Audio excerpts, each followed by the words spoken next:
Hello students, good morning. I welcome you all on my YouTube channel.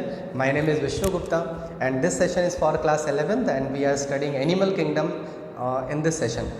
ठीक है, और animal kingdom आपको interesting लग रहा है कि नहीं लग रहा है? ठीक है, अच्छा लग रहा है। और कैरेक्टरिस्टिक को लर्न करने में मेरे जो ट्रिक्स हैं, मेरे जो सजेशंस हैं, मेरे जो इंस्ट्रक्शंस हैं, दे आर फ्रूटफुल और नॉट, वो आपके लिए फ्रूटफुल हो रहे हैं कि नहीं हो रहे हैं? ठीक है, ये मुझे ज़रूर कमेंट बॉक्स में लिख के बताना कि हाँ सर, मुझे आप कैरेक्टरिस्टिक जो है वो मतलब रिटेन कर पा रहे हैं। We are able to retain the characteristic, that is very important.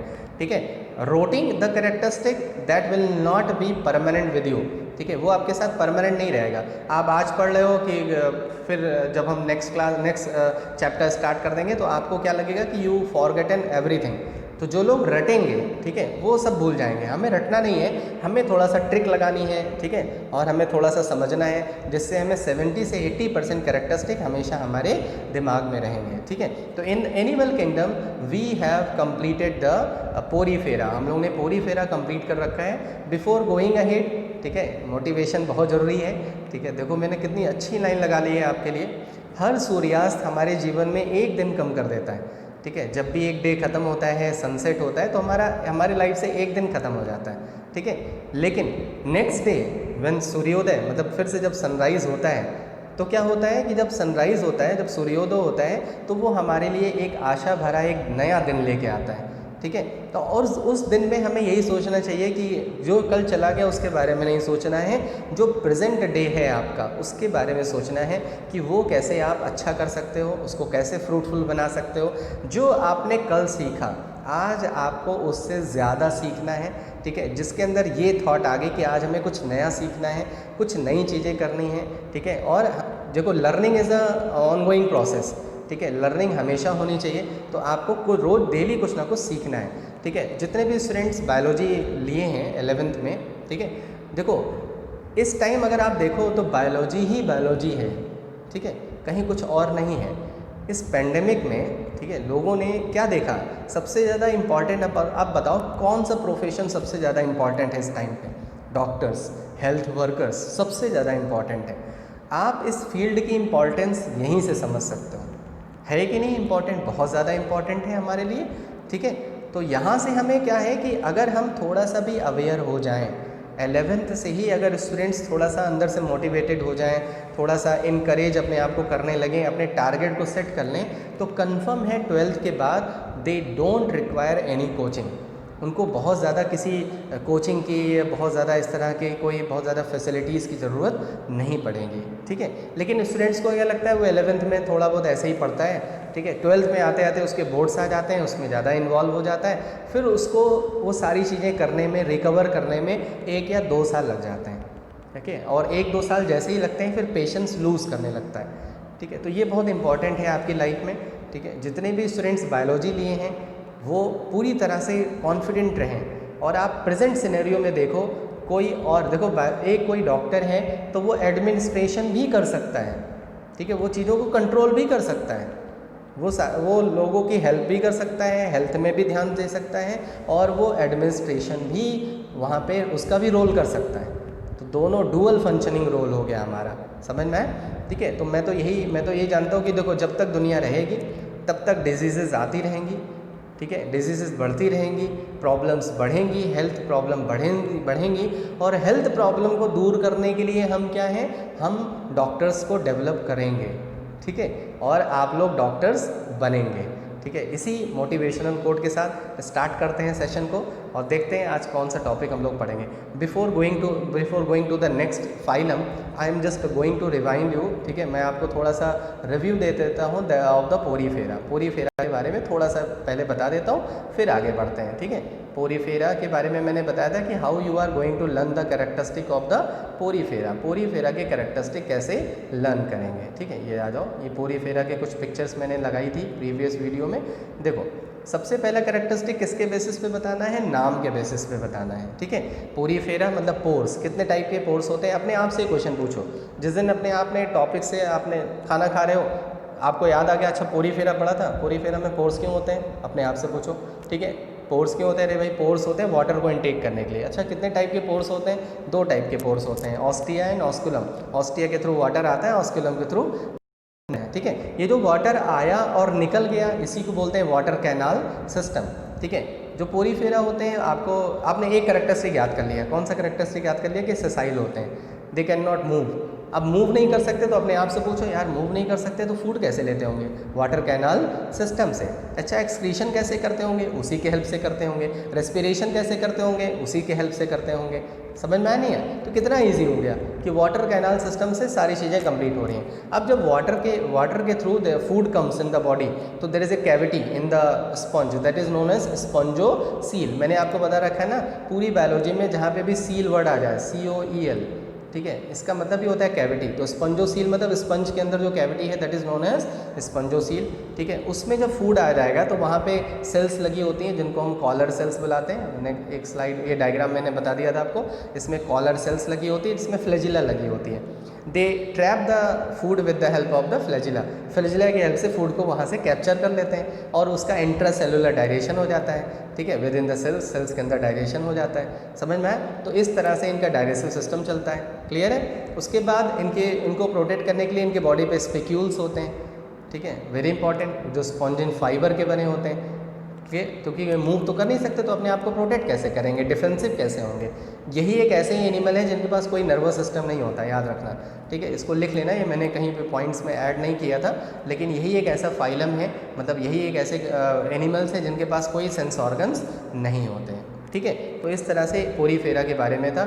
Examples बहुत इंपॉर्टेंट होते हैं, हमेशा एग्जाम्पल्स ज़रूर याद कर लेना, ठीक है। मैंने आपको बताया था स्टार्टिंग में ही कि in this chapter 2 things are important, characteristics, ठीक है। जो मेरी गारंटी है मैं आपको 100% की गारंटी नो, ठीक है, 100% गारंटी कोई नहीं लेता किसी चीज़ की। जो ले रहा है वो झूठ बोल रहा है। 70 से 80% कैरेक्टरिस्टिक आपको याद हो जाएंगे, ठीक है, अगर आप थोड़ा सा भी इंटेंस होके पढ़ोगे। क्लियर? और इंटेंस होके नहीं पढ़ोगे तो फिर ज़ीरो नहीं पा सकते। मैंने आपको बताया था ना कि I will not let you get the zero, मैं आपको ज़ीरो नहीं मिलने दूंगा, ठीक है। तो ये तो आप एकदम टेंशन फ्री रहो। चलो नेक्स्ट फाइलम स्टार्ट करते हैं। देखो नेक्स्ट फाइलम का नाम है नाइडेरिया, सी साइलेंट है यहाँ पे। देखो इस चैप्टर में आपको प्रोनाउंसिएशन पे थोड़ा सा ध्यान देना होगा, ठीक है, क्योंकि कुछ वर्ड्स ऐसे हैं जिनकी जो स्पेलिंग है वो उससे थोड़ा सा डिफरेंट होता है उनका प्रोनाउंसिएशन। क्योंकि अगर आप CNIDARI को पढ़ोगे तो आप पढ़ोगे सिंडिए ऐसे कुछ पढ़ोगे, लेकिन सी यहाँ पे साइलेंट है और इसीलिए हम इसको क्या बुलाते हैं, नाइडेरिया, ठीक है। नाइडेरिया आपने सुना होगा जेलीफिश, सब लोग ने सुना है। कोई ऐसी फ़िश बताओ जो एक्चुअल में फ़िश नहीं है, तो जेलीफिश, ठीक है। स्टार फिश, तो जेलीफिश किसको बिलोंग करता है? नाइडेरिया को बिलोंग, जेली की तरह होता है। अच्छा, कितने स्टूडेंट्स ने कोरल रीफ के बारे में सुना है?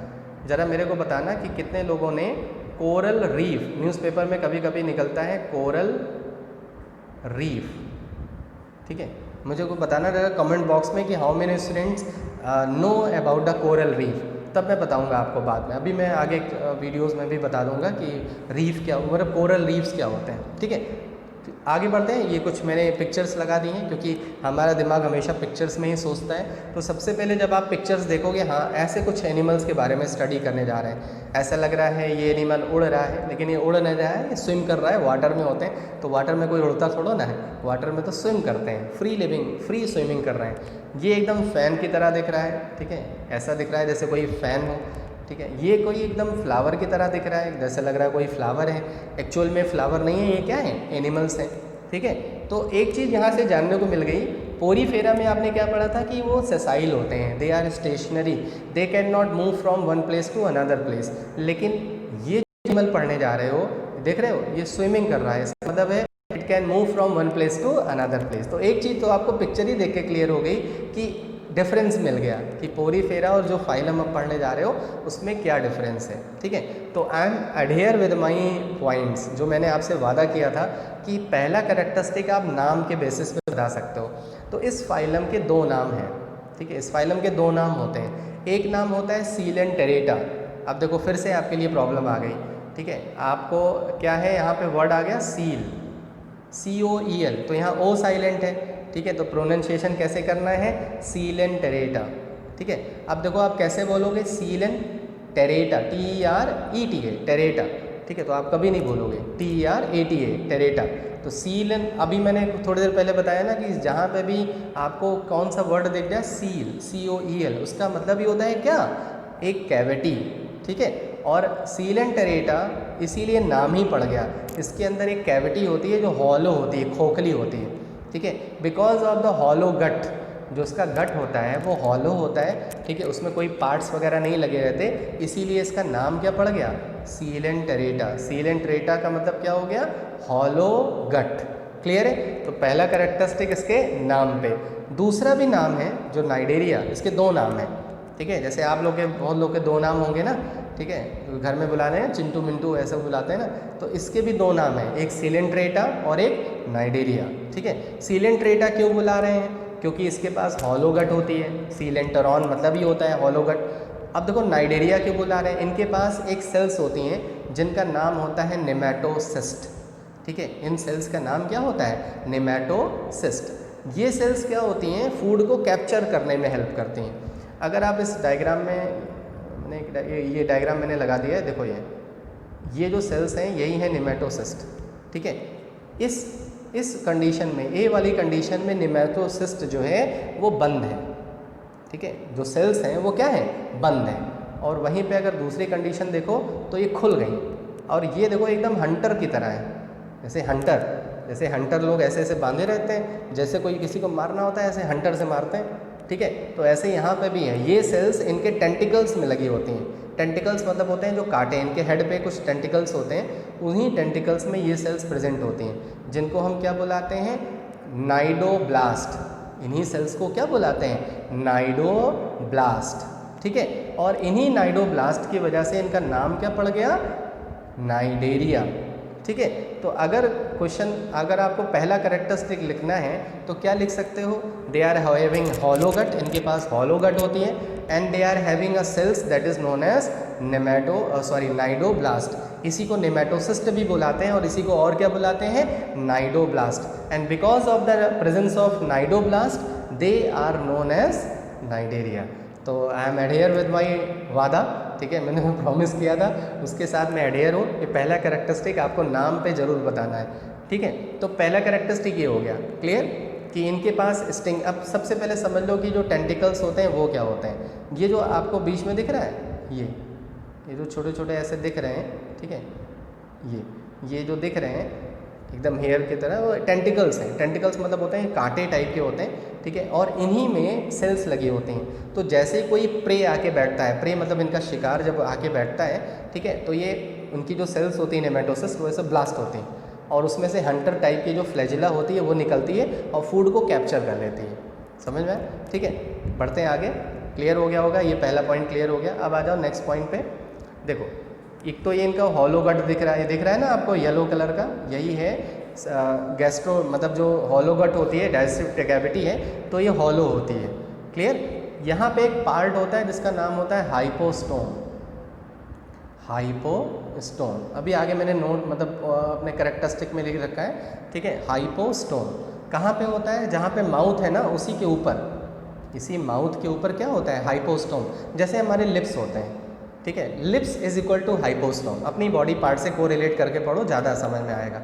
लिप्स मतलब हाइपोस्टोम, और उसी हाइपोस्टोम के अंदर क्या लगा होता है, माउथ लगा होता है। तो जब ये टेंटिकल्स होते हैं, टेंटिकल्स में जो नाइडोब्लास्ट होती है, दे कैप्चर द फूड, और वो फूड कैप्चर होके कहाँ आ जाता है, माउथ में आ जाता है। और माउथ कहाँ पे लगा हुआ है, कौन से पार्ट में लगा हुआ है, हाइपोस्टोम। तो सबसे पहले हाइपोस्टोम होता है, हाइपोस्टोम के अंदर क्या होता है, माउथ होता है, और उसी माउथ से फूड इनके बॉडी में चला जाता है, ठीक है। और कहाँ चला जाता है, हॉलो गट में चला जाता है, जिसको हम गैस्ट्रोडर्मिस, जहाँ पे भी गैस्ट्रो वर्ड आ जाए उसका मतलब ही होता है एलिमेंट्री कैनाल, मतलब डाइजेस्टिव सिस्टम से, और डर्मिस मतलब क्या होता है, लेयर, ठीक है। और डिप्लोब्लास्टिक, जैसे आप लोगों को डायग्राम में दिखा होगा मीजोग्लिया, तो मैंने आपको बताया था जितने भी डिप्लोब्लास्टिक एनिमल्स होते हैं उनके जो दो लेयर होती है, उन दोनों लेयर के बीच में एक टिश्यू होता है जिसका नाम होता है मीजोग्लिया। नाम से ही पता लग रहा है, मीजो, जहाँ पे भी मीजो वर्ड आ जाए उसका मतलब होता है बीच में, ठीक है। तो मीजोग्लिया क्या होते हैं, ये टिश्यूज़ होते हैं जो एक्टोडर्म और एंडोडर्म के बीच में प्रेजेंट होते हैं, इनको बुलाते हैं हम मीजोग्लिया। क्लियर है। तो इस डायग्राम से आपको ये समझ में आ रहा है कि इनके पास एक माउथ पोर्शन होता है, लेकिन एनस नहीं है। देखो इनके पास एनस नहीं होता, माउथ होता है। उसी माउथ के थ्रू फूड की भी एंट्री होती है, और उसी माउथ के थ्रू एक्सक्रीटरी मटेरियल जो होता है जो वेस्ट मटेरियल होता है that also come out with the same mouth, उसी ओपनिंग से आ जाता है, इसीलिए इनके पास एनस नहीं होता, मतलब इनके they don't have complete alimentary canal, इनके पास एलिमेंट्री कैनाल कंप्लीट नहीं है, ठीक है। और इसी प्लान को बोलते हैं ब्लाइंड सैक प्लान। मैंने एक दिन बताया था ना आपको कि ब्लाइंड सैक का मतलब क्या होता है कि आपके रूम में एक ही दरवाज़ा है, उसी से आप अंदर भी आ सकते हो, उसी से बाहर भी जा रहे हो, तो ऐसे प्लान को क्या बुलाते हैं, ब्लाइंड सैक, मतलब अंदर आ गए तो और कोई रास्ता नहीं है निकलने का, उसी रास्ते से निकलोगे आप, ठीक है, तो इसको बोलते हैं ब्लाइंड सैक प्लान। लेकिन अगर आपके रूम में एक दरवाज़ा है, उससे आप एंटर किए और दूसरे दरवाजे से निकल गए, तो ऐसे को बुलाते हैं tube with in tube. Clear है? तो यहाँ से आपको अभी तक मैंने कितने कैरेक्टरिस्टिक बताए, 2 या 3। पहला कैरेक्टरिस्टिक उसके नाम पे, सीलेंट्रॉन, हॉलोगट, नाइडोब्लास्ट सेल्स क्या करती हैं, कहाँ होती हैं, टेंटिकल्स में प्रेजेंट होती हैं, और वो क्या करती हैं, हंटर की तरह होती हैं, and they catch the prey, और वो अपने प्रे को क्या करती हैं, कैच करती हैं, मतलब मेनली डाइजेशन में हेल्प करती हैं, फूड को ट्रैप करने में हेल्प करती हैं। क्लियर है? उसके बाद मैंने बताया कि दे आर हैविंग हाइपोस्टोम, इनके पास एक पार्ट होता है जिसका नाम है हाइपोस्टोम, उसी में माउथ लगा होता है, और माउथ के थ्रू किसकी एंट्री होती है, फूड की एंट्री होती है। तो they are having only one opening, that is mouth, इनके पास केवल एक ओपनिंग होती है। And they are free swimmer, मतलब ये स्विम कर सकते हैं from one place to another place, ठीक है। इनकी बॉडी में हमें 2 टाइप की अरेंजमेंट देखने को मिलती है। देख रहे हो आप, यहाँ पे लिखा है पॉलिप, नाइडेरियन पॉलिप, और यहाँ लिखा है मेडुसा। तो जो पॉलिप है ना वो सिलेंड्रिकल शेप होता है, इसके मैंने एक स्लाइड और लगा दी है, उससे आपको ज़्यादा ये देखो यहाँ पे, ठीक है, ये जो स्ट्रक्चर है ये पॉलिप है, ठीक है, पॉलिप जो सिलेंड्रिकल होता है, और जो मेडुसा होता है वो अम्ब्रेला की तरह होता है, ठीक है, जैसे ऊपर कोई चीज़ रख दी जाए, जैसे कैप, आप टोपी लगाते हो ना एकदम कैप की तरह, तो एकदम वैसे ही है, अम्ब्रेला जैसे पकड़ते हैं, ठीक है, तो अम्ब्रेला की तरह है। तो अम्ब्रेला शेप जो होता है उसको बुलाते हैं हम क्या, मेडुसा, और जो सिलेंड्रिकल शेप होता है उसको क्या बुलाते हैं, पॉलिप। तो इनके बॉडी में 2 हमें फॉर्म्स देखने को मिलते हैं, मतलब नाइडेरिया में 2 फॉर्म्स देखने को मिलते हैं, या तो पॉलिप होते हैं या जो मेडुसा होते हैं, कभी कभी दोनों ही होते हैं, पॉलिप भी होता है उसके ऊपर मेडुसा भी होता है, ठीक है, और नहीं तो हमें 2 अलग अलग फॉर्म्स देखने को मिलते हैं, that is polyp and Medusa, ठीक है। तो समझ में आ गया, ये भी कैरेक्टरिस्टिक आपको समझ में आ गया कि इनके पास क्या होते हैं, पॉलिप होते हैं और क्या होते हैं, मेडुसा होते हैं, ठीक है। तो इतना कैरेक्टरिस्टिक समझ में आ गया। अब देखो इनका सबसे पहले पढ़ेंगे इनका हैबिटेट क्या होता है। देखो जितने भी इस तरह के एनिमल्स हैं दे ऑल आर एक्वेटिक होते हैं, मोस्टली मैरीन होते हैं, ठीक है। Only few are fresh water, केवल कुछ ही होते हैं जो फ्रेश वाटर होते हैं, ठीक है, फ्रेश वाटर में होते हैं, एक्सेप्शनल है, मतलब mostly are marine. Second, locomotion मतलब क्या होता है, movement from one place to another place. Free living होता है, मतलब फ्री मूविंग होता है, स्विम कर सकते हैं, ठीक है, उनके पास मसल्स होती हैं, उससे कॉन्ट्रैक्शन करके ये एक जगह से दूसरी जगह चले जाते हैं, ठीक है। उसके बाद इनके पास बॉडी में 2 फॉर्म होते हैं, देखो मैंने नोट्स में भी लिख रखा है, पॉलिप एंड मेडुसा, ये 2 इनके पास बॉडी फॉर्म होते हैं। उसके बाद मैंने आपको बताया कि गैस्ट्रोवेस्कुलर कैविटी का मतलब क्या हो गया, एलिमेंट्री कैनाल, मतलब जहाँ से फूड एंटर होगा, ठीक है, वो जो कैविटी है जहाँ पे फूड जाएगा तो उसमें सिंगल ओपनिंग होती है, दैट इज़ माउथ, ठीक है, एनस नहीं होता। जो वही माउथ किसके तरह बिहेव करता है, माउथ की भी तरह बिहेव करता है और एनस की तरह बिहेव करता है। अब देखो डाइजेशन कैसे होता है, पोरीफेरा में आपने पढ़ा था कि digestion is intracellular. There I told you that intracellular means within the cell, cell के अंदर। यहाँ पे क्या है, इंट्रासेलुलर भी है, मतलब गैस्ट्रोडर्मल सेल्स में हो रहा है, और एक्स्ट्रा सेलुलर है, सेल्स के बाहर कैविटी में भी डाइजेशन हो रहा है। जैसे हमारे अंदर डाइजेशन कहाँ होता है, हमारे बॉडी पार्ट में अंदर आने के होता है। अगर बॉडी के बाहर ही मतलब किसी और कैविटी में डाइजेशन हो जाए तो उसको क्या बुलाएंगे, एक्स्ट्रा सेलुलर। एक्स्ट्रा मतलब होता है बाहर, सेल्स के बाहर, ठीक है। अगर डाइजेशन हो जाए तो उसको क्या बुलाएंगे, एक्स्ट्रा सेलुलर डाइजेशन। क्लियर है? उसके बाद anterior end of the body with hypostome, मैंने आपको बताया ना, हाइपोस्टोम मैंने किस पार्ट से कंपेयर किया है, लिप्स से, और उसी में क्या लगे होते हैं, mouth is located. Mouth is surrounded by tentacles, mouth के ऊपर टेंटिकल्स लगे होते हैं। एक तो टेंटिकल्स इनको डिफेंस प्रोटेक्ट करते हैं, और दूसरा टेंटिकल्स में कौन बैठे हैं, नाइडोब्लास्ट। जैसे कोई प्रे आएगा, नाइडोब्लास्ट ऐसे उसको कैप्चर कर लेगा, कैच कर लेगा, और फूड को ले जाके माउथ में एंटर कर देगा, ठीक है। क्लियर है? एनस एब्सेंट, इसीलिए इसको बोलते हैं ब्लाइंड सैक प्लान। नेमेटोसिस्ट मैंने पहले बता दिया, स्टिंगिंग सेल्स होती हैं, जैसे हनी बी के पास स्टिंगिंग पार्ट होता है ना, जो डंक मार देता है, ऐसे इनके पास भी स्टिंगिंग सेल्स होती हैं, ठीक है, जो किसको कैप्चर करती हैं, किसको फूड को कैप्चर कर लेती हैं, ठीक है। उसके बाद आ जाओ excretion and respiration are absent, मतलब ये सिस्टम नहीं होते, मतलब और तो आपको पता है ना टिश्यू सिस्टम नहीं होता, ठीक है, टिश्यू सिस्टम तो होता है सॉरी, लेकिन ऑर्गन नहीं होते। अभी मैंने उन बेसिक कैरेक्टरिस्टिक के बारे में कुछ नहीं बताया जो मैंने जादू में बताया था पहली क्लास में, ठीक है। उसके बाद वो एसेक्सुअल रिप्रोडक्शन होता है that take place by the budding.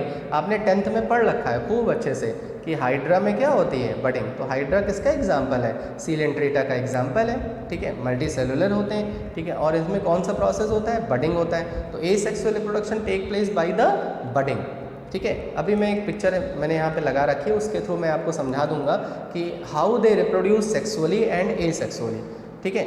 उसके बाद सेक्सुअल फॉर्म्स में मोनोशियस और डायोशियस। अब इसका मतलब क्या होता है, देखो मोनोशियस का मतलब होता है male and female present on the same body. Note कर लेना, मोनोशियस का को कैसे डिफाइन करोगे, when the male and female present on the same body. अब बताओ हम मोनोशियस हैं कि डायोशियस हैं, अब तुम डिसाइड कर लेना भाई, ठीक है। हम तो डायोशियस हैं, बाकी तुम डिसाइड कर लेना कि तुम मोनोशियस हो कि डायोशियस हो, ठीक है। इनके बॉडी में 2 टाइप के लार्वा पाए जाते हैं। लार्वा आ गया जिसका मतलब है इनडायरेक्ट डेवलपमेंट होगा।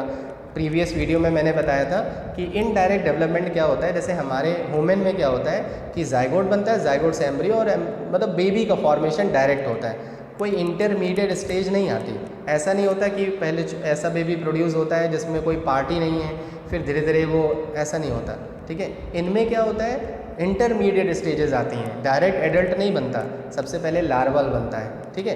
तो ऐसे लार्वा 2 टाइप के लार्वा होते हैं, प्लेनुला और एफाइरा, 2 टाइप के लार्वा होते हैं। ये आपके एनसीईआरटी में नहीं है, ठीक है, ये एक्स्ट्रा है जो मैंने यहाँ पे लिख दिया है, क्लियर। उसके बाद नेक्स्ट आ जाओ, ये तो हो गया पॉलिप और मेडुसा के बारे में बता दिया कि पॉलिप क्या होता है, सिलिंड्रिकल शेप होता है, और मेडुसा क्या होता है, अम्ब्रेला शेप होता है। अब यहाँ पे देखो, यहाँ से समझ में आ जाएगा आपको, देखो ये क्या है, ये पॉलिप है, ठीक है।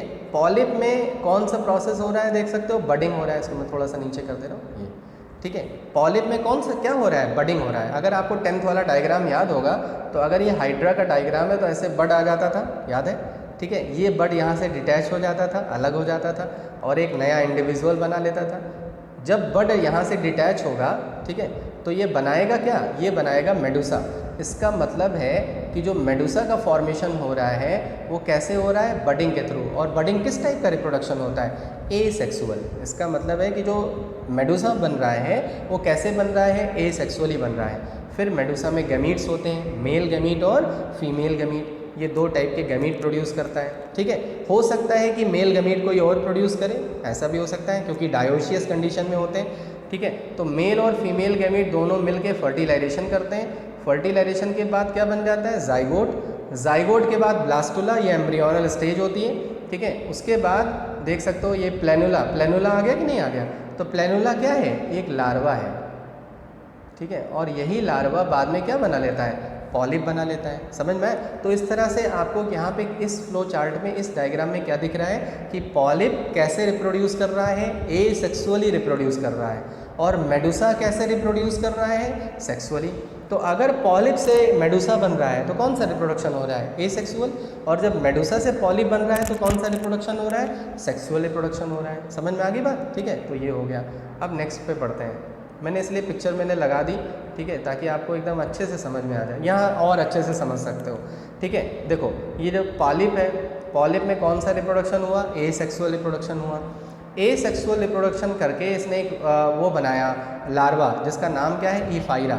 और ईफाइरा ने क्या बना लिया, मेडुसा बना लिया, ठीक है। मेडुसा में कौन सा रिप्रोडक्शन हो रहा है, सेक्सुअल। जब मेडुसा सेक्सुअली रिप्रोड्यूस करता है तो प्लेनुला जो लार्वा बनता है वही बाद में हाइड्रा मतलब नेक्स्ट फॉर्म बना लेता है, एडल्ट फॉर्म बना लेता है।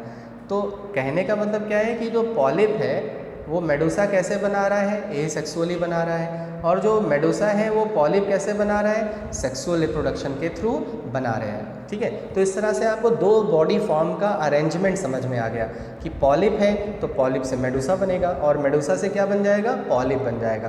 तो इस तरह से अल्टरनेशन ऑफ जनरेशन चला करती है, समझ में आया, ठीक है। अल्टरनेशन ऑफ जनरेशन मतलब एक जनरेशन और दूसरी जनरेशन।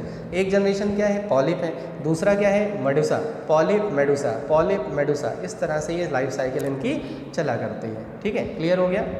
चलो अब नेक्स्ट आ जाते हैं। ये अब यहाँ पे इनके लगभग कैरेक्टरिस्टिक ख़त्म हो गए। ठीक है, मैंने रिप्रोडक्शन के बारे में भी बता दिया। ठीक है, जितने भी मोस्टली जो जितने भी इंपॉर्टेंट कैरेक्टरिस्टिक थे वो बता दिए। कैरेक्टरिस्टिक को याद कैसे करना है ये भी बता दिया कि कैरेक्टरिस्टिक को आप याद कैसे करोगे। ठीक है, कि हम कैरेक्टरिस्टिक को कैसे याद कर सकते हैं। क्लियर? ठीक है, तो यहाँ से समझ में आ गया? कोई डाउट होगा तो मुझे कमेंट बॉक्स में ज़रूर लिखना और मैं आपके डाउट जो होंगे वो ज़रूर क्लियर कर दूँगा। ठीक, एक बार मैं आपको रिव्यू दे रहा हूँ फिर से। ठीक है, कि सीलियन ट्रेटा क्या है और कैसे कैरेक्टरिस्टिक याद करोगे आप। देखो, सबसे पहले सीलियन ट्रेटा के नाम पे फोकस करोगे। सीलियन ट्रेटा का सीलेंट्रॉन, हॉलोगट, इनके पास एक सेल्स होती है जिसका नाम होता है नाइडोब्लास्ट, इसीलिए इनका नाम क्या पड़ गया? नाइडेरिया। मैंने नाइडोब्लास्ट बता दिया कि नाइडोब्लास्ट कहाँ पे प्रेजेंट होती है and what do they do, और ये करती क्या है। ठीक है, फूड को कैसे कैप्चर करने में हेल्प करती हैं। उसके बाद मैंने बताया कि आपको ये इनके पास जो हॉलोगट होती है उसका मतलब क्या होता है, हाइपोस्टोम वगैरह क्या होता है, ये मैंने सब पिक्चर में यहाँ पे आपको दिखा दिया। ठीक है, उसके बाद ये सारे कैरेक्टरिस्टिक थे कि एक्वेटिक होते हैं, 2 बेसिक फॉर्म होता है, पॉलिप और मेडुसा। पॉलिप ए सेक्सुअली मेडुसा प्रोड्यूस करता है और मेडुसा पॉलिप कैसे बनाता है? सेक्सुअली बनाता है।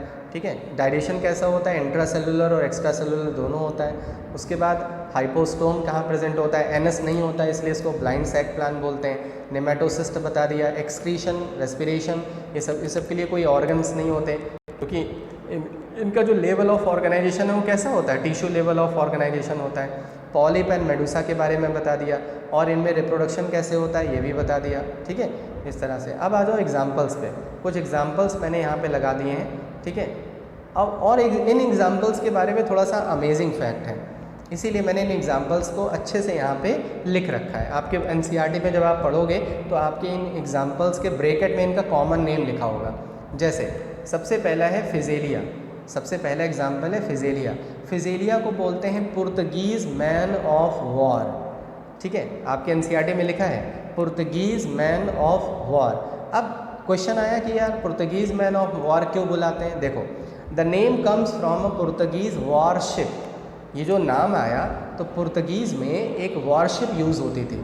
ठीक है, उसी इनका जो ये वाला स्ट्रक्चर है, ये जो ध्यान से देखो तो ये जो यहाँ पे स्ट्रक्चर है, एक मिनट, ये जो स्ट्रक्चर है ये एकदम सेल की तरह लग रहा है। सेल बोर्ड जानते हो ना, एकदम वैसे ही।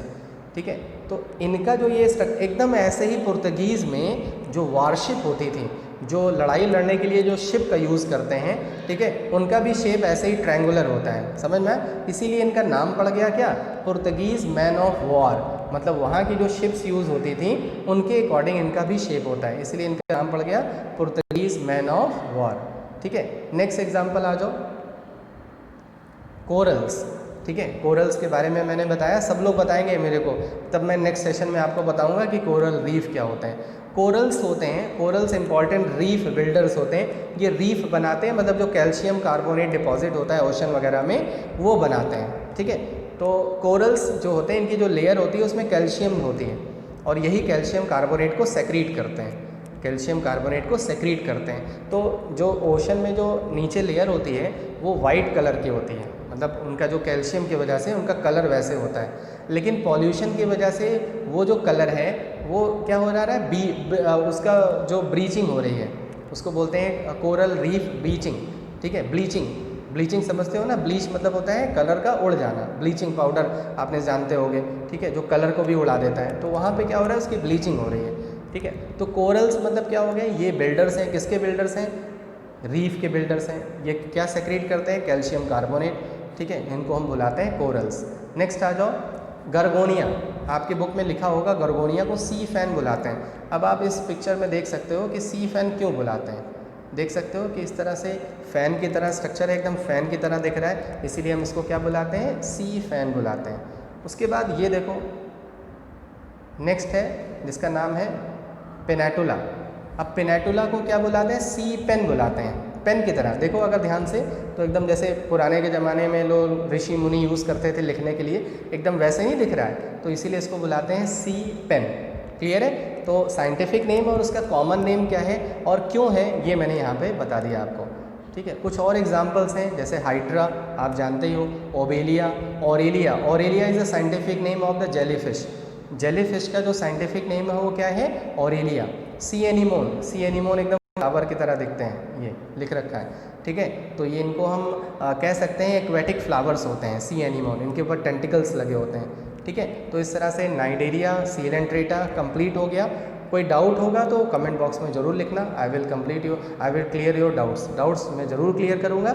वैसे मतलब मुझे अपने ऊपर कॉन्फिडेंट है कि कोई डाउट नहीं आएगा, मैंने इस तरह से पढ़ाया ही आपको कि आपको कंफर्म अच्छे से समझ में आ जाएगा। अच्छा, ये मैंने जादू वाले कैरेक्टरिस्टिक नहीं बताए। अब देखो किस लेवल ऑफ ऑर्गेनाइजेशन होता है, टिश्यू लेवल, मतलब इतने कैरेक्टरिस्टिक आपको याद हो गए, अभी भी कुछ कैरेक्टरिस्टिक बचे हैं। टिश्यू लेवल ऑफ ऑर्गेनाइजेशन होता है, कैसी सिमेट्री होती है, रेडियल होती है, ये भी पढ़ रखा है। Tissue level of organisation, radial symmetry.